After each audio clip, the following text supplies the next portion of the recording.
On va commencer par la question la plus générale. Est-ce qu'en matière d'investissement en France, justement, quand on parle de ce qui se fait un peu ailleurs, on est au niveau, dans la bonne trajectoire, c'est-à-dire est-ce qu'on va pouvoir améliorer et investir suffisamment d'argent? Je vais commencer par vous, Stanislas, vous avez un institut qui s'appelle Imagine. Est-ce que vous arrivez pour améliorer la santé des Français? Bon, vous, on sait que vous travaillez pour les maladies qui concernent essentiellement, par exemple, les enfants. Est-ce que vous avez le sentiment que vous obtenez le financement qui est nécessaire pour que les perspectives en termes de progrès scientifique soient suffisamment soutenues? Oui, pardon, soient suffisamment soutenues. C'est amusant que ce soit toi qui me le dises, alors qu'en fait, c'est mon métier, mais j'ai beaucoup de mal à me coller ça dans la bouche. Voilà, Stanislas. Donc. Merci Guillaume, et merci beaucoup de votre invitation. Peut-être je peux vous choquer, je pense que oui. Je pense que notre système à l'Institut des maladies génétiques, Imagine, est un système qui nous a permis... Il faut rappeler d'ailleurs ce que c'est que cet institut. Alors c'est un institut qui est sur le campus Necker Enfants Malades, qui est une espèce de spin-off de Necker Enfants Malades, de Paris Descartes, de l'INSERM, donc des fondateurs publics traditionnels d'un institut de recherche, mais avec une fondation de coopération scientifique, la loi Goulard 2005, donc un nouvel objet scientifique qui est un partenariat public-privé. Et cette façon de faire nous a permis à la fois d'obtenir des financements nouveaux, industriels, des financements aussi de philanthropiques, mécénaux, et puis de recueillir en 2010-2011 le label d'Institut hospitalo-universitaire. Vous vous souvenez de grande crise financière économique, du rebond, grand investissement, en disant c'est au contraire de se recroqueviller, c'est le moment de relancer les investissements d'avenir, et quelques pourcents de ces investissements d'avenir ont été distraits vers 6 instituts hospitalo-universitaires, nés après un appel d'offres national, jugé à l'international très sévèrement, que vous connaissez à Marseille sur les maladies infectieuses émergentes, à Strasbourg la chirurgie assistée par ordinateur, à la Pitié-Salpêtrière, à l'ICM, etc. Et Imagine, l'Institut des maladies génétiques à Necker Enfants Malades. Donc cet institut a reçu de quelques bonnes fées à ce moment-là un investissement important de 6 millions d'euros par an jusqu'en 2019. Et le mot investissement et capital, et pour nous autres médecins scientifiques, c'est un mot dont on n'a pas l'habitude à la fois de l'utiliser, on est plutôt en général sur la liste des dépenses et des coûts, et là de montrer que la recherche, la médecine à proximité de la recherche, l'intégration soins et recherche a de la valeur. Et que cette valeur, la nation nous disait, nous investissons en vous pour que vous puissiez montrer que ça a un effet de levier et que cet argent, dans 10 ans, 12 ans, c'est vous-même qui allez le lever. Et ça a changé totalement notre façon de voir, pas de médecin, mais de manager de la médecine et de la science, en disant, au fond, c'est vrai, peut-être que ce que font nos chercheurs, ce que font nos experts des maladies génétiques rares, a une valeur ajoutée qu'on n'avait pas découvert. Ce n'est pas du pétrole, mais c'est des idées. Et ce truc intéressant nous a permis de montrer, on est aujourd'hui à la moitié du chemin, c'est-à-dire de dire à l'État, écoutez, on lève aujourd'hui 3 millions d'euros par an, on est parti de 0 en 2011, et c'est quelque chose qui était pour un vieux site hospitalo-universitaire, 200 ans de pédiatrie à Necker Enfants Malades. Vieux ne veut pas dire vétus, ça veut dire ancien. C'est une véritable révolution. Et cette façon d'investir nous a permis de lancer des programmes, et je viendrai tout à l'heure sur l'intelligence artificielle et les données en nombre, qui permettent, je crois, à leur tour d'économiser. J'ai une question très précise, justement. Est-ce qu'on peut donner un exemple du lien entre financement et quelque chose qui, dans le domaine médical, a été réussi ? Alors, si on peut prendre 2 exemples de financement, un financement privé, un financement... 3 exemples, si vous avez une minute. Un financement privé, un financement industriel et un financement public. Un financement privé, un entrepôt de données qui s'appelle Doctor Warehouse, vous voyez où on veut en venir, c'est un entrepôt de données qui a aujourd'hui, dans ses digérés, les comptes rendus, les données cliniques, les données d'imagerie, et on souhaite y ajouter les données de génétique, l'intégration clinique avec les données de génétique, à partir de 500 000 enfants, et jeunes adultes d'ailleurs, atteints de maladies génétiques, sur plus de 10 ans à Necker Enfants Malades, et 6 millions de documents. Et cet entrepôt de données, il a été créé par un financement mécénal à l'Institut. Financement industriel, la possibilité d'avoir accueilli dans nos locaux, et c'était tout à fait interdit, c'était inimaginable, un industriel américain, en tout cas sa filière française de recherche et développement, Alexion pour ne pas le nommer, qui cherchait un site d'installation en région parisienne. On leur a montré Saclay, Orsay, Évry, avec des centaines de mètres carrés pas très chers. Ils ont préféré venir dans 200 mètres carrés assez cher à Imagine, parce que ça définit la proximité qui, pour eux, était intéressante. Ce qui est très précieux pour ces industriels, et par conséquent pour nous. C'est même combat, c'est ça aussi qui a changé. C'est d'avoir des cohortes de patients très bien annotés, très bien phénotypés, comme nous disons, c'est-à-dire avec des signes cliniques extrêmement précis, et qui peuvent être prêts à un essai clinique. Financement mécénal, financement industriel et financement national. Cette proximité avec Alexion nous a permis de décrocher un contrat de recherche hospitalo-universitaire, RHU, de plusieurs millions d'euros sur les maladies ciliaires, là encore en essayant de faire reposer notre recherche sur l'intelligence artificielle. Une espèce de rétropédalage des maladies génétiques qui sont définies, vous le savez, par la variabilité, l'individualité des patients, la rareté des mutations, et de dire, au fond, si on les regarde comme ça, on est dans la dispersion, l'éparpillement, on n'arrive à rien du point de vue thérapeutique. Peut-être on peut reculer un peu la focale et dire, est-ce qu'il n'y a pas des groupes de patients? Et ça, nous attendons que l'intelligence artificielle, pas toute seule, mais aidée par des bonnes données, nous permette de faire ce recul qui définisse non pas des malades très individuels, les plus individuels possibles, mais des groupes de patients possiblement traités par des approches thérapeutiques semblables. 3 exemples. Professeur Valencien, en attendant qu'on ait une réponse à votre demande de tout à l'heure, concernant justement cette jambe qui a quelques problèmes, est-ce quand on a l'expérience qui est la vôtre justement dans le domaine de la médecine, est-ce que vous avez l'impression que tout ce qu'on raconte sur les investissements mondiaux des GAFA plus l'intelligence artificielle change fondamentalement votre pratique qui est celle d'un professeur de médecine émérite? Oh mais totalement, totalement. Si on se porte à 2030, c'est-à-dire l'année où sortiront les petites carabines et les petits carabins qui rentrent en fac aujourd'hui, mesurer ce qui sera passé. Je rappelle que Facebook n'a que 14 ans et vous voyez ce que c'est devenu. Donc nous sommes dans un vieux monde qui n'a pas compris encore la puissance que gère le numérique. Et je m'inquiète parce que, si vous voulez, sur le plan du diagnostic, bien évidemment, la machine va faire de plus en plus. Elle ira chercher des hypothèses auxquelles on ne pense pas. Et c'est la combinaison de la machine et de son savoir et de mon expérience, qui va faire qu'on aboutira quasiment à 100%. La machine peut faire du 94-95%. Le meilleur des spécialistes va faire du 95-96%. Et c'est la combinaison des deux qui arrivera à quasi 100%, ce qui est positif. Sur le plan de l'indication du traitement, pareil. Que voulez-vous, lorsque dans une tumeur du rein était analysée, la NAPAT nous a dit ce que c'était, et on va regarder le génotype, et le génotype, c'est analyser 3 milliards de bases azotées, c'est pas mon cerveau qui va le faire. C'est donc l'ordinateur qui va le faire, et qui va me guider dans l'indication du bon traitement pour le malade donné. Enfin, sur l'effection des thérapies, bien évidemment, là encore, aujourd'hui, je télémanipule, enfin, je télémanipulais, j'ai arrêté d'opérer, mais je télémanipulais, et demain, on voit que la machine va faire de plus en plus toute seule, bien sûr à partir d'un programme préétabli par nous, les humains, mais elle agira toute seule. Donc on voit bien qu'il y a de plus en plus une emprise du numérique, à la fois sur le quotidien de notre pratique et sur le global.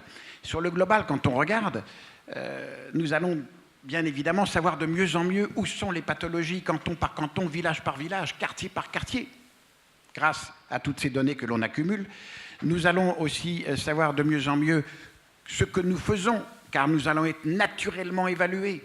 Il suffit de quelques critères en chirurgie. J'ai repris 100 000 prostatectomies radicales grâce au numérique en allant plonger dans les données de la TIH pour voir la différence en fonction du nombre de cas faits par an, public comme privé.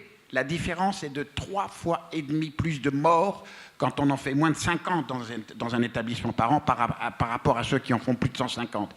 Des chiffres pareils, ça devrait nous obliger à revoir la carte sanitaire en disant « stop, vous arrêtez là et vous passez aux autres ». Parce qu'il y a un moment, on ne peut pas supporter ce genre de différence. Donc l'évaluation va se faire grâce en temps réel. Je ne comprends pas pourquoi on va se mettre encore à nous recertifier. Il suffit d'avoir, je prends toujours la chirurgie, mais en médecine, on pourrait faire pareil. le taux de décès dans le séjour, le taux de reprise opératoire pour complications, de transfert dans un autre service du même hôpital ou ailleurs pour complications, et en cancérologie, par exemple, le taux de marge positive. Avec ces 3 critères qui sont imparables, indiscutables, vous avez déjà des différences énormes et vous saurez qui est qui. Et à ce moment-là, on aura un nuage qui apparaît sur la diapo. Et on verra qu'on est tous quasiment dans la moyenne du nuage. Il y en a quelques-uns ou quelques-unes qui seront un peu au-dessus. Ce qu'il va falloir moucher, c'est les 5% qui sont en dessous. Allez les voir, comprendre pourquoi ils n'ont pas cette qualité-là. Donc ce n'est pas la peine de nous empoisonner à des recertifications. Ça se fera naturellement. Je voudrais, moi, avoir tous les ans ou tous les mois ma fiche de savoir où j'en suis de mes interventions. Enfin, je ne comprends pas. Nous ne savons pas, en France, aujourd'hui, la qualité, par exemple, je reprends, de la prostatectomie radicale. Combien d'incontinence, combien d'impuissance. Nous avons les données de la littérature que nous publions.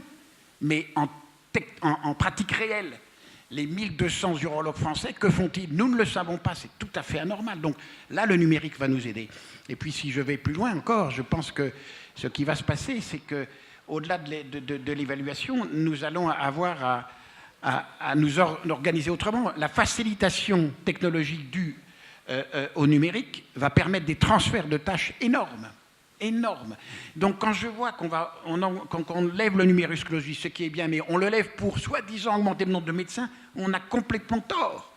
On se fout les pieds dans le tapis, parce qu'en 2030, on aura une tralée de gamins et de gamines payés 2 500 € comme officiers de santé, parce qu'on aura besoin moins de nous, dans la mesure où on aura transféré à fond nombre de tâches techniques, y compris à des personnels dédiés. Il y aura des ingénieurs opérateurs en 2030, il y en aura. Donc le médecin va devenir quelqu'un de rare, celui ou celle qui sera là dans les cas qui ne sont plus programmés, qui ne sont plus normés. Nous resterons des êtres de cherté, puisque rares. Et il faut réduire de 30% le nombre d'étudiants en médecine dès maintenant. On va faire des chômeurs dans 10 ans. Des chômeurs, ils vont traîner la patte comme ça, allant dans des centres de santé, par savoir quoi foutre. Enfin, c'est terrifiant. Donc réduire massivement, injecter des personnels dédiés à niveau master beaucoup plus, car je pense que médico-économiquement, il n'est pas supportable, il ne sera plus supportable de faire des tâches qu'on peut faire après une licence ou un master à des tâches par des docteurs. Donc ce n'est pas du tout rabaisser les autres, c'est au contraire élever le niveau de ces personnels et garder le médecin pour ce qui est imprévu. Pour ce qui est de l'expérience, le savoir sera dans la boîte de plus en plus. De ce qui fait que nous aurons cette relation humaine de plus en plus forte. La médecine, c'est ça, c'est ce que demandent les malades. On l'a perdu devant la technicité. Et quand je vois nos internes, ils sont terribles parce qu'en consultation, ils sont sur le côté, le malade est là. Ils regardent leur écran. Bonjour monsieur, vous vous levez combien de fois la nuit? Dans la journée, vous poussez? Oui, oui, très bien. Et puis après ça, voilà monsieur, aussi l'ordonnance. Ils ne regardent même pas le malade. Ils sont sur les écrans, filés, les yeux fixés dessus. Des zombies. Et donc les malades, ils veulent quelqu'un à qui parler. Donc nous allons être de plus en plus des hommes et des femmes de relations en médecine. Nous allons retrouver la primauté de cette relation humaine. Et celui qui va gagner, c'est le médecin global, c'est l'EMG. C'est le médecin généraliste qui sera l'intégrateur. Un certain nombre de spécialités vont souffrir, la radiologie, la biologie, la chirurgie en partie aussi, la dermato, on le sait, la napate. Allez, c'est pas la peine de se masquer les yeux. Regardons à 10 ans et organisons-nous avec la tutelle, avec les autorités, pour faire évoluer nos établissements. Moi, je serais ravi que les établissements qui sont à la FHP, les cliniques, puissent nous dire, clinique par clinique, tiens, voilà ce que font mes urologues. Et voici les résultats, et qu'on les groupait. Ça serait même merveilleux qu'au point de vue de la tutelle, tu fasses ça. Tu arrives avec des résultats, voilà nos résultats. Alors maintenant, vous regardez l'hôpital et on va comparer. Et bien là, tu marquerais des points, je pense. Voilà. J'ai une petite question, Guy, avant que nous passions à... Sur le plan justement des résultats concernant ceux qui sont opérés ou ceux qui sont soignés, est-ce que justement la technologie a considérablement amélioré globalement les résultats de la cancer de la prostate? Ah oui, quand même. Toutes les techniques s'améliorent bien évidemment. Si, ça c'est clair. Tout ça grâce à l'utilisation de ces outils de plus en plus précis qui nous permettent de baliser le chemin. C'est vrai qu'on peut avoir pas des chiffres, mais des indications. Je n'ai pas de chiffres, mais si vous voulez, par exemple, la prostatectomie radicale qui avait été lancée dans les années 20 ou 30, en 1920 ou 30, en France avait été arrêtée tant elle était morbide. Tant on tuait les malades, on les estropiait, on les rendait tous incontinents et impuissants. Et puis c'est revenu dans les années 80. Quelques-uns comme nous, là, sommes allés aux États-Unis pour voir ce qu'ils faisaient et on a amélioré avec la cystoscopie, puis la robotique. Ce n'est pas parfait, mais c'est quand même des résultats qui n'ont rien à voir avec ce qu'on connaissait avant. Donc oui, il y a des progrès. grâce à l'utilisation de ces outils et au travail en commun avec la machine et la main. Voilà pour ces réponses. Donc nous sommes avant le débat dans la définition de ce que fait chacun. Dominique Pont est directeur de la clinique Pasteur donc à Toulouse. Les questions, Dominique, sont à peu près les mêmes que pour nos deux amis, c'est-à-dire ce monde qui arrive mais qui est déjà là, en fait. Ce monde qui arrive mais qui est déjà là, vous l'intégrez comment chez vous? Enfin, moi j'ai le sentiment que ça fait une vingtaine d'années que je travaille sur les sujets du numérique en santé, sur le terrain, les mains dans le cambouis, quoi. Et le sentiment que j'ai, c'est qu'il y a un syndrome français autour du numérique en santé, c'est qu'on navigue entre le fantasme et la frustration, en permanence. On intellectualise, on fantasme sur ce qu'on devrait faire, ce qu'on va faire parce qu'on est super fort en France et qu'on est plus intelligent que les autres pays. Et dans les faits, ça merde. Et dans les faits, on est dans la frustration parce que les systèmes ne marchent pas. Moi, mon sentiment, c'est qu'aujourd'hui, on n'a pas eu cette humilité de dire collectivement, humblement, avançons pas à pas, mais faisons le bien. On est incapable de se fédérer pour porter des projets communs simples autour du numérique et on va fantasmer super big data, super intelligence artificielle. Et concrètement aujourd'hui, les systèmes s'échangent pas des données, on n'a toujours pas une messagerie sécurisée pour s'échanger 3 documents médicaux, on n'a toujours pas un vrai dossier médical partagé où on pousse 4 documents médicaux, on n'a même pas un identifiant commun pour faire communiquer les systèmes entre eux. Et si vous êtes citoyen français, vous n'avez rien. Pas vos données, pas de service numérique de santé, on n'a rien, on est dans le tiers-monde numérique. Et à côté de ça, on va intellectualiser dans les salons en se disant oui, il faudrait faire ceci, cela, fantasmer sur les grandes promesses du numérique autour des GAFA, mais on n'a pas la capacité aujourd'hui de porter ça à grande vitesse parce qu'on n'est pas capable de se structurer et de se fédérer autour de ça. Moi, mon sentiment profond, c'est qu'on n'arrivera pas à impulser un élan autour du numérique en copiant les modèles anglo-saxons. Moi, ce qui me frappe le plus de toute l'époque qu'on vit aujourd'hui, c'est qu'au fond, je ne vois pas apparaître les grands projets humanistes de notre époque. Je ne les vois pas. Vous voyez, l'humanisme, c'est ce courant de pensée né dans l'Europe du XVIIIe siècle, sous la tradition de pensée grecque et latine, il n'y a pas de projet humaniste autour des nouvelles technologies. Et ce qui est hyper bizarre, c'est que la révolution du numérique, c'est une révolution au moins aussi déterminante que celle de l'imprimerie et de Gutenberg, mais alors que l'imprimerie a été clairement à l'origine de l'essor du siècle des Lumières, des droits de l'homme, de l'humanisme, on ne voit toujours pas apparaître avec les technologies du numérique des grands projets humanistes porteurs de sens et qui nous inscriraient dans un destin commun. Alors les gens disent, on n'en a rien à cirer, on a Google, on a Facebook, on a la NBIC, on a la blockchain, on a le big data, on a l'IA, etc. On a toute cette espèce de logorée technologique qui nous vient des pays anglo-saxons, ouais d'accord, mais on n'a toujours pas de grands projets humanistes porteurs de sens. Donc moi je pense qu'en France, pour terminer, il faut d'abord poser les questions des valeurs, dire qu'on veut un humanisme numérique. Dans la santé, a fortiori, où c'est des humains qui prennent soin d'autres êtres humains, si nous on n'est pas humaniste, qui va l'être? Une fois qu'on est d'accord sur les valeurs et sur le sens, après, ayons l'humilité de travailler ensemble, étape par étape, ce qui n'est pas du tout le cas depuis une vingtaine d'années. Je reprends l'expression que vous avez employée, comme ça me permet de me dégager de son côté un peu choc. Qu'est-ce qui merde? Si vous voulez, c'est vous qui l'avez dit. Hein. Moi, la façon dont je ressens les choses, c'est qu'il y a un vrai sujet de gouvernance collective. C'est pas qu'une question de pouvoir public, c'est pas qu'une question d'établissement public, privé, de citoyen. In fine, le citoyen, il n'a rien en termes d'outils numériques pour sa santé. Il n'est pas à égalité avec le système de santé. Si ça ne marche pas, c'est que la gouvernance ne fonctionne pas. Moi, la façon dont je ressens les choses, c'est qu'une gouvernance saine en matière de numérique, ça devrait être une gouvernance comme la construction d'une ville. Quand on construit une ville, c'est fait pour des citoyens qui y vivent le mieux possible. Et il y a une répartition claire des rôles. Les pouvoirs publics, ils font le règlement d'urbanisme, ils font le code de conduite, ils construisent les routes, les ponts, les réseaux d'électricité, mais ils ne font pas des maisons individuelles, ils ne font pas des gratte-ciel, ils ne font pas des entreprises. Et a fortiori, les entreprises privées, aujourd'hui, construisent pas elles-mêmes avec leurs propres normes un pont, une route, un bout de réseau d'électricité. La santé aujourd'hui, c'est ça. C'est un mélange complet de cette gouvernance, ce qui fait qu'on n'arrive pas à construire parce qu'on construit sur du sable.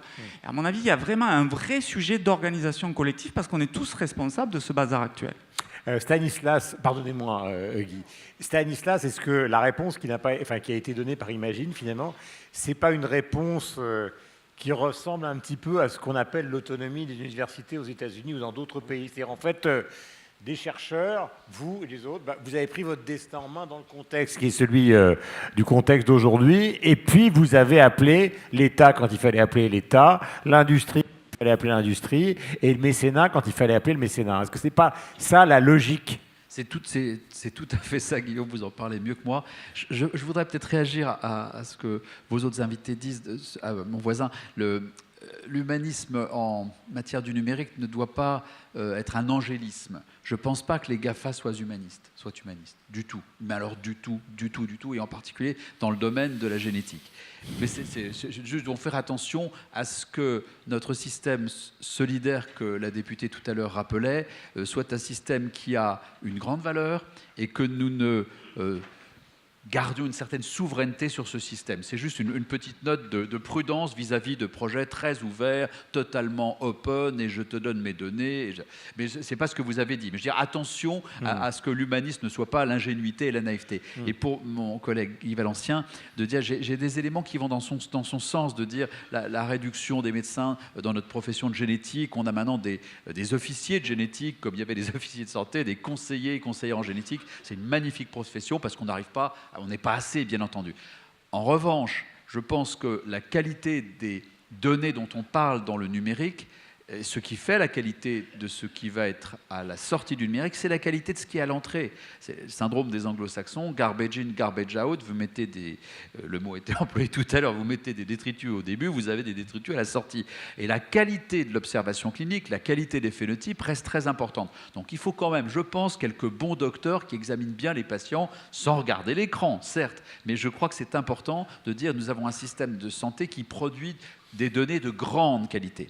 Alors pour terminer, effectivement, Guillaume, c'est exactement l'entreprise Imagine et des autres IHU, c'est de dire prenons le meilleur de ce que le public veut nous donner, le meilleur de ce que le privé pourrait nous donner et en avant. Alors en avant assez contrôlé, on est très observé, on est très évalué, et c'est très bien comme ça, c'est le prix de cette petite autonomie, et c'est aussi le fait de ne pas oublier le système public qui donne à notre entreprise à la fois la qualité des chercheurs, des médecins de l'assistance publique, des chercheurs de l'université, de l'INSERM, que nous empruntons en quelque sorte, et il faut savoir leur rendre hommage, de les laisser nous emprunter ces personnels de très grande qualité, et aussi de dire que c'est cette qualité-là qui va attirer les autres. Les industriels sont attirés par cette qualité. Les philanthropes, les mécènes ne mettent pas leur argent n'importe où. Ils aiment bien savoir où ça va et avoir cette garantie du public est pour nous très important. Donc c'est deux jambes en même temps avec lesquelles on peut courir public-privé. Il y a une chose que vous avez mise en avant et qui, je dois dire, est transversale avec tous les métiers concernant justement les GAFA, c'est que vous avez dit, attention, ce ne sont pas des gentils garçons. Et là, on est dans un système médical, donc vous allez pouvoir répondre. Donc la nécessité, Guy l'a parfaitement définie, c'est une obligation pour nous tous. Il faut y aller, on est dans l'échange de données. Mais quand vous voyez les différentes professions, parce que là c'est de l'actualité générale, qu'il s'agisse des taxis, du journalisme et de beaucoup d'autres activités, du commerce avec Amazon. Vous voyez Trump actuellement qui essaye de ressortir l'US postal parce que Amazon utilise l'US postal sans jamais payer l'US postal. Est-ce que vous avez l'impression que tous ces gens qui investissent des millions de dollars dans la santé, ils ont envie de vous aider, de partager, Guy, ou est-ce qu'ils ont envie, à terme, les trois, de vous éliminer, c'est-à-dire de vous remplacer? Guy. Non, ils n'ont pas envie de nous en remplacer, ils n'en ont rien à foutre. Alors vraiment rien à foutre. Nous sommes dans une vieille Europe en déliquescence. Il faut bien comprendre, nous n'avons pas mis un géant mondial qui puisse combattre les Baxt et les GAFA. C'est dramatique. Je ne fais pas du Laurent Alexandre. C'est dramatique. Parce que véritablement, nous sommes incapables de nous opposer et de développer ce que tu dis, un humanisme numérique avec les outils qui sont adaptés. C'est effrayant. Alors, parce que probablement, nous sommes une civilisation qui a cru jusqu'aux empires et qui est en train de décroître et de se terminer. Il faut bien comprendre où nous sommes. Si nous n'avons pas la lucidité de nous regarder, nous allons vraiment mourir encore plus vite que prévu.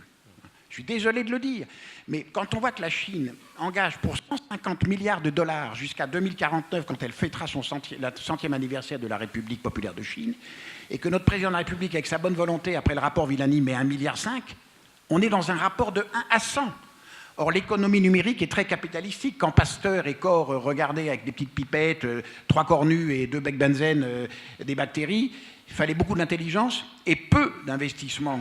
Mais aujourd'hui, il faut beaucoup d'intelligence et énormément d'investissement. Et ce n'est pas la France qui pourra faire, c'est l'Europe. C'est à ce niveau-là que ça se situe. Et vu l'état de déliquescence de l'Europe, moi je suis extrêmement inquiet. Nous avons plein de start-upers, on est tout contents, tout ça, ça va à Las Vegas. Qu'est-ce qu'il en reste? On n'est pas capable de créer ces géants parce qu'on ne veut pas investir.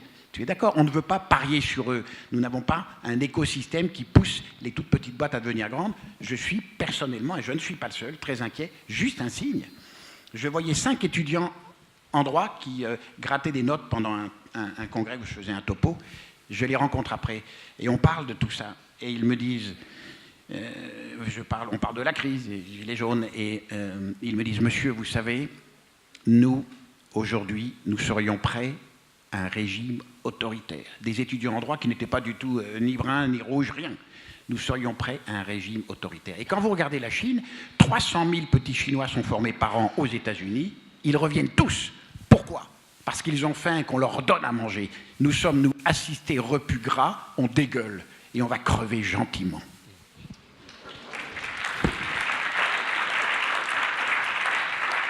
S'il y a un ostéopathe dans la salle, ça me paraît urgent.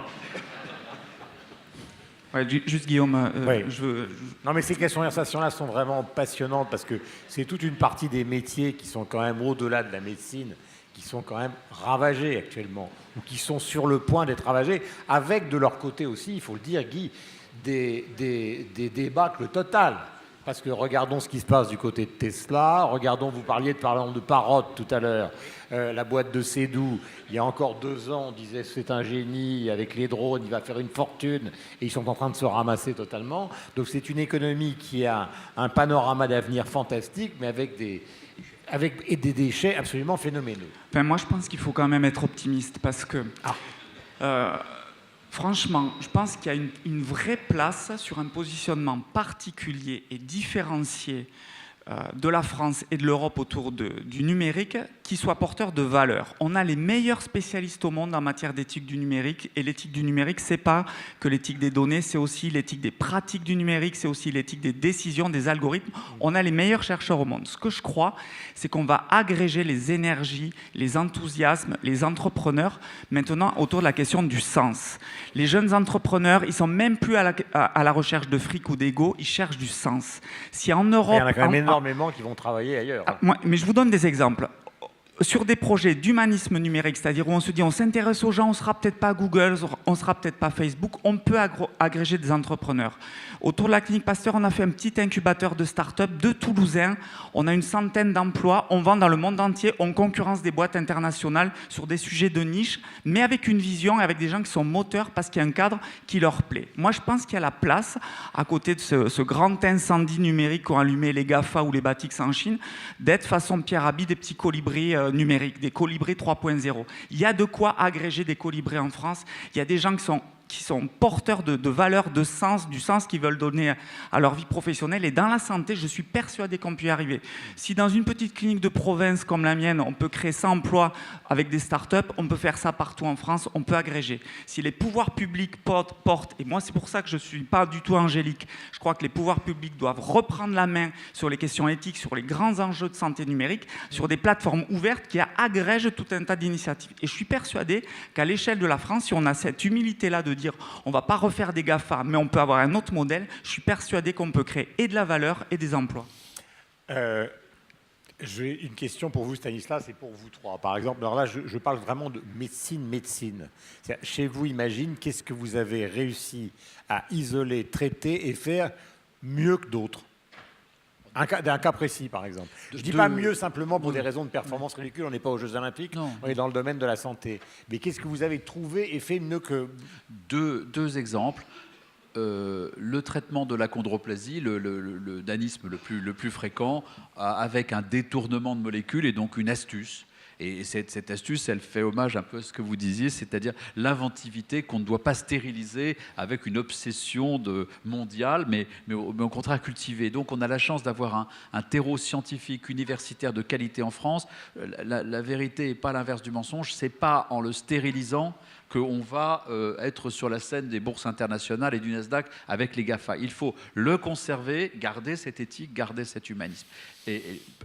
Premier exemple. Deuxième exemple, de portée mondiale, la thérapie génique de la drépanocytose, qui est une maladie rare en France. Elle touche les personnes originaires d'Afrique et des Antilles, bien sûr, donc c'est la population française aussi, mais c'est 30 millions de personnes au monde. Marina Cavazzana, imagine, a fait le premier essai de thérapie génique de cette maladie avec un succès remarquable. Voilà deux exemples. Peut-être expliquer de quoi il s'agit pour les gens qui nous écoutent, parce qu'ils ne sont pas des spécialistes. Drépanocytose, c'est une maladie du sang, de l'hémoglobine, qui, drépanos en grec, c'est la faucille.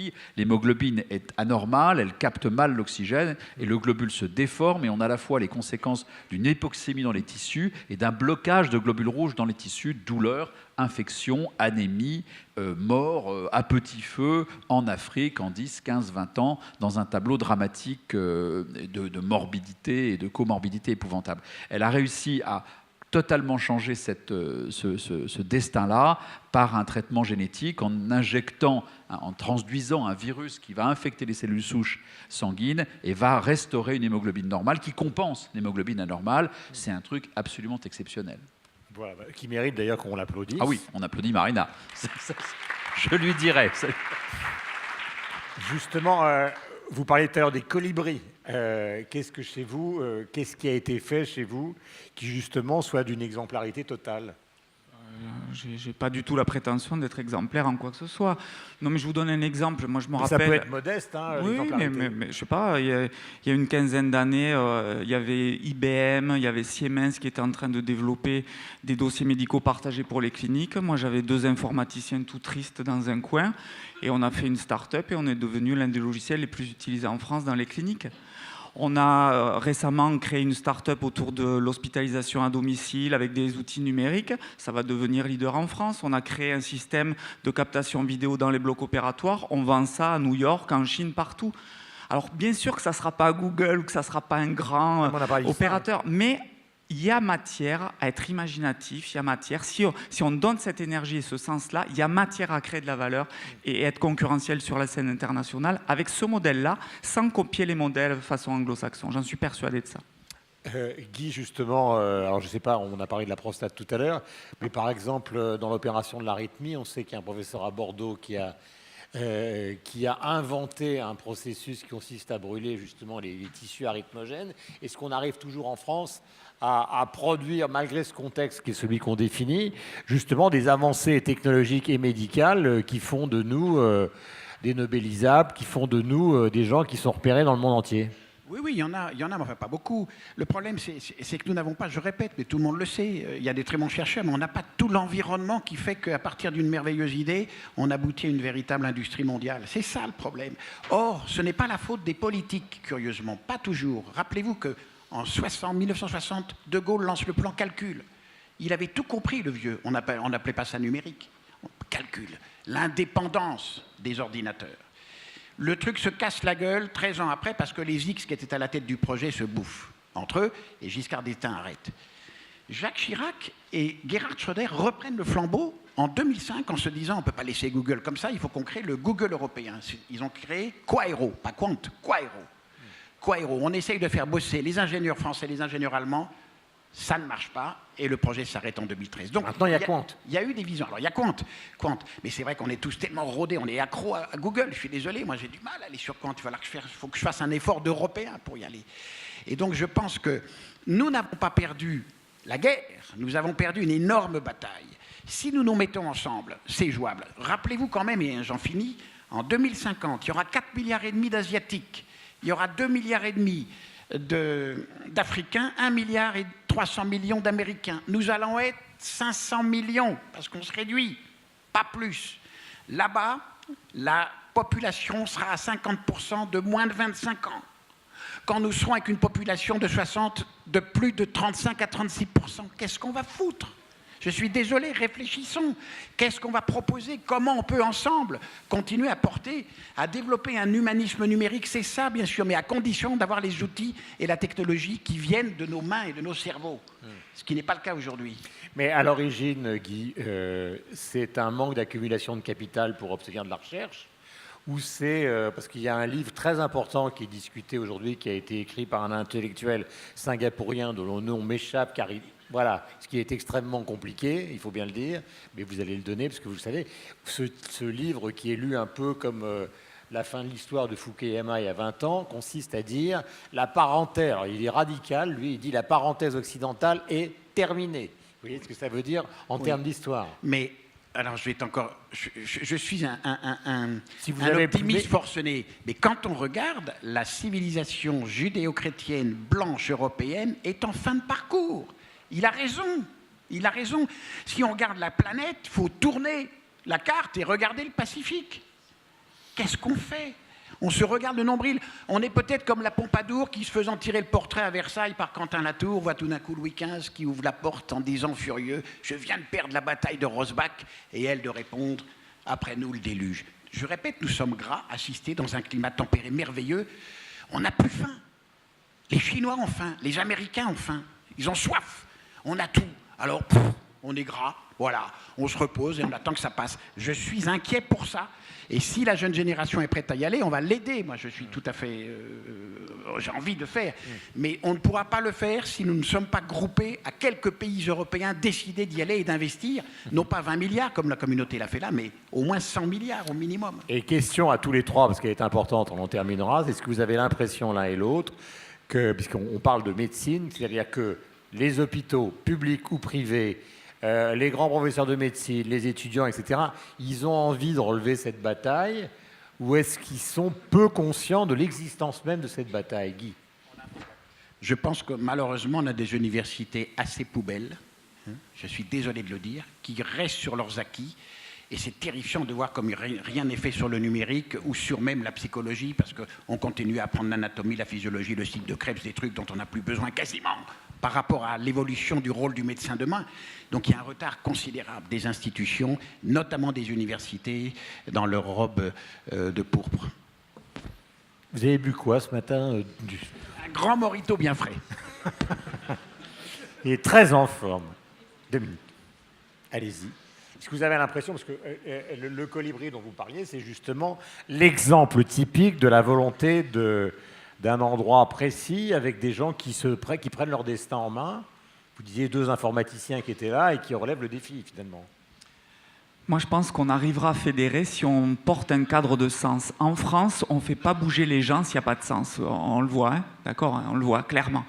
Si on arrive à donner ce sens-là, en disant voilà pourquoi on fait ça, pour une question de souveraineté du pays, mais aussi parce qu'on a envie de défendre notre modèle de pensée, notre tradition de pensée qui est un enjeu majeur, là je pense que les gens suivront. Le problème c'est qu'aujourd'hui on est à moitié fasciné, à moitié terrifié par ce que nous apporte le numérique avec la vision GAFA, transhumaniste, etc.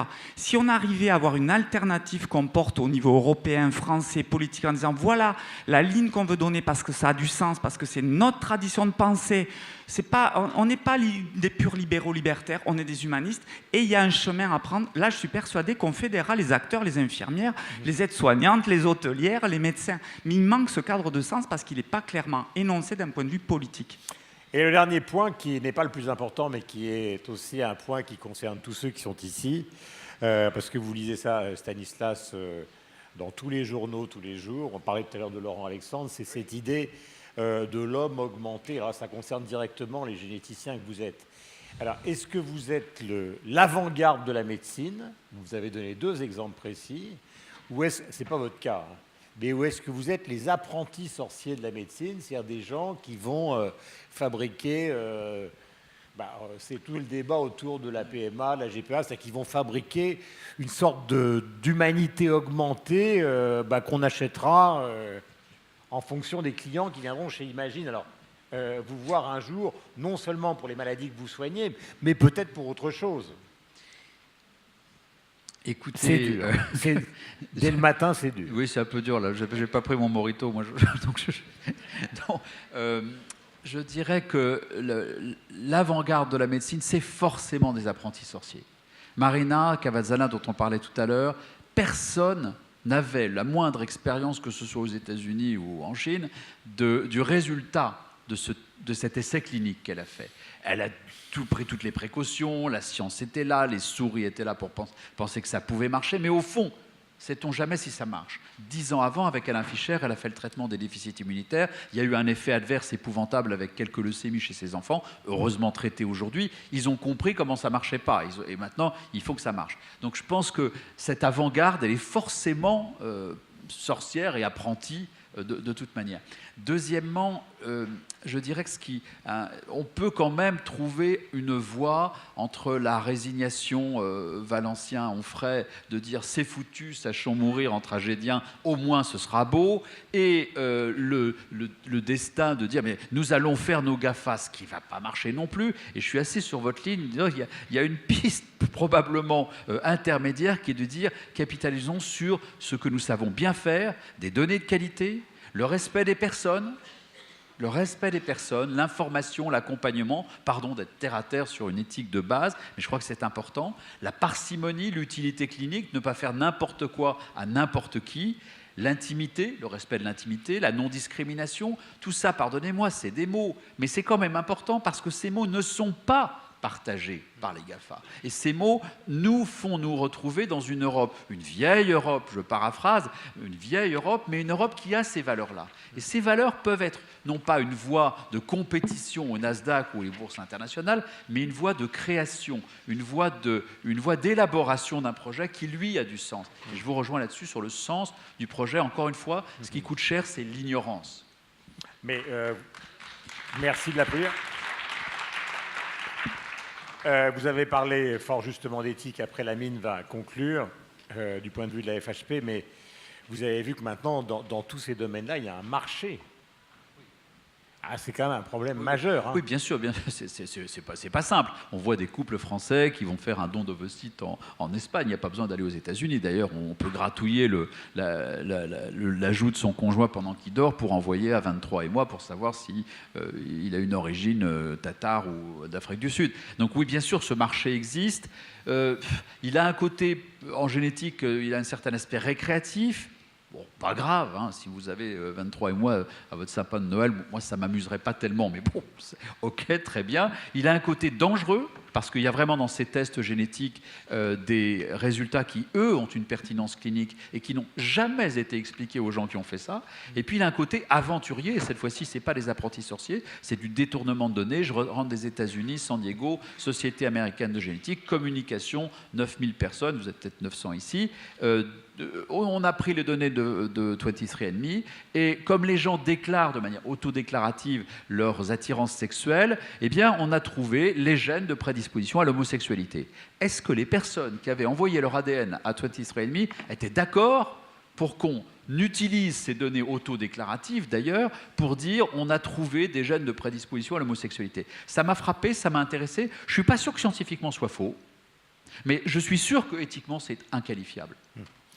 Merci à tous les trois, donc. Merci Guillaume. Lamine. Merci. Avant d'accueillir Geoffroy Roux de Bézieux, président du MEDEF, qui est en ligne directe avec le président Macron et qui va nous expliquer comment on va pouvoir payer la prime de fin d'année. Voilà, Geoffroy, je te mets la pression. Je vous remercie tous les trois pour cette belle table ronde. Et alors, Guy, je suis le cycle de Krebs, hein, pour ceux qui ne le savent pas, c'est la transformation du sucre en graisse et de la graisse en sucre. J'ai mis 3 jours pour apprendre ce cycle, donc si tu me dis que j'ai perdu 3 jours de ma vie, j'en suis tout ému. J'adore quand tu parles de ton art qui était la chirurgie urologique, parce que je sais qu'il y a une écoute attentive lorsqu'on parle de prostate pour nous les hommes, et quand tu parles d'incontinence et d'impuissance, là tu as un auditoire qui est très attentif, parce qu'un jour ou l'autre, je crois qu'on sera tous au moins concernés par le taux de PSA. Dominique, merci pour ta présence, et tu ne l'as pas dit, Guillaume, parce que ce n'était pas sur tes fiches. Dominique est en charge, a été nommé par la ministre, en charge dans le plan Ma Santé 2022 de toute la rénovation du système numérique. Voilà, donc c'est une fierté qu'un établissement Qu'il a privé, bien exprimé. voilà, un établissement privé, un adhérent soit nommé par la ministre et en charge pour plusieurs années de toute cette révolution. Stanislas, merci pour ce rêve, merci pour ces datas, merci pour cet imaginaire et merci pour ce concept novateur et qui fait rêver aussi dans cet humanisme numérique que tu as très bien décrit, Dominique. Merci Guillaume.